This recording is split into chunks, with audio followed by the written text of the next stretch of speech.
Imagine yourself 1 year ago today. We're in the beginning of the quarantine and still trying to get used to being stranded home. At that point in time, like me, you probably start regretting your poor life decisions. Maybe you should have gotten that fancy Egyptian sheet, or invested money in a more comfortable couch, and for sure have stocked more toilet paper. You don't remember it, but you have experienced confinement before, with the surroundings affecting your well-being. And so does the animals that I study, beef cattle. During the first 2 weeks of gestation, the embryo, which will further develop into a calf, will only rely on the characteristics of his house to supply all it needs to keep growing and developing. And his house is his mom's uterus. The first 2 weeks of gestation are extremely important to the establishment of pregnancy, because 1/3 of those embryos will not survive their quarantine time. And you thought yours was a rough one, huh? This is where my research comes into play. I study how factors can change the characteristics of the uterine environment.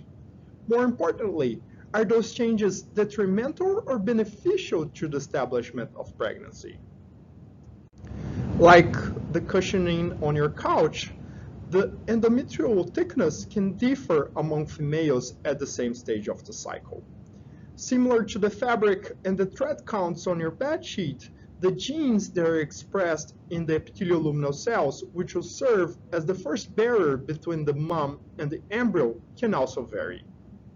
Such as the amount of food that you have stocked on your pantry, the concentration of metabolites can also differ among females. And those metabolites will serve as nutrients for that developing embryo as well as to the uterine cells. By understanding those factors and how they affect embryo well-being, I hope to improve uterine receptivity, helping the embryo survive his quarantine time and get connected to the world by the process of placentation, and further develop into a calf. My research aims to support the viability and the vitality of ranching operations, contributing to the sustainability of food production, as well as maintaining the green areas which will provide important ecosystem services. Thank you.